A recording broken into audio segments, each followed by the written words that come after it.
Welcome back guys, welcome back to my channel দাসবাড়ির দাস্তান। তো আজকে আমি একটা কই মাছের রেসিপি শেখাবো। সহজ কিন্তু ইউনিক আর খেতে খুবই ভালো লাগে। তো চলো, প্রথমে কিছু মশলা লাগবে। লাগবে নুন, হলুদ গুঁড়ো, লঙ্কার গুঁড়ো, ধনের গুঁড়ো, আর লাগবে জিরের গুঁড়ো। আরও কিছু জিনিস লাগবে।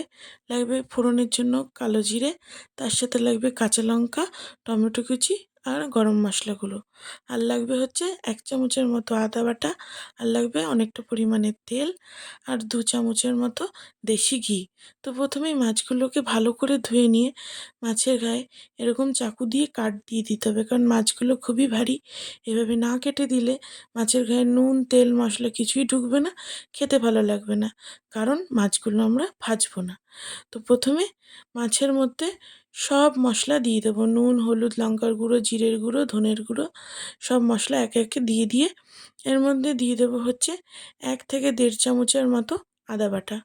আদার গন্ধ কই মাছের সাথে খুবই ভালো যায়, তোমরাও ট্রাই করো। তারপরে দিয়ে দেবো হচ্ছে 2টো টমেটো কুচি, আর দিয়ে দেবো হচ্ছে 3-4টের মতো কাঁচা লঙ্কা। এই রান্নায় কাঁচা লঙ্কা আর গুঁড়ো লঙ্কা দুটো ইউজ হবে। আর দিয়ে দেবো হচ্ছে গরম মশলা গুঁড়ো। এরপর সর্ষের তেল দিয়ে মাছগুলোকে ভালো করে মাখতে হবে, কারণ মাছগুলোর গায়ে যত ভালো করে মশলা ঢুকবে মাছগুলো খেতে ততই ভালো লাগবে।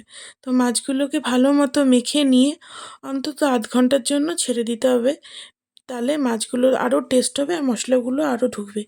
এই সময় আমরা কুকার গরম করে তার মধ্যে সর্ষের তেল গরম করে কালো জিরে ফোড়ন দিয়ে দেবো।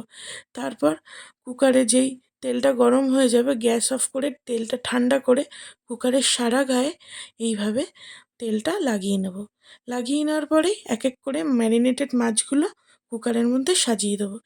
সাজিয়ে দেওয়ার পরে সেই থালার ধোয়া জলটাও দিয়ে দেবো। দিয়ে দেওয়ার পরে ঘিটাও একবারেই দিয়ে দেবো, কারণ একবারে দমে হবে মাছটা, আর কুকার খোলা যাবে না।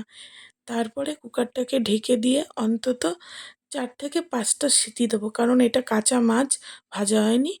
তো এইভাবেই তৈরি হয়ে যাবে আমার ভাপা তেলকই। তোমরা অনেক রকমেরই তেলকই খেয়েছো, কিন্তু এটা হচ্ছে আমাদের বাড়ির কুকারে ভাপা তেলকই।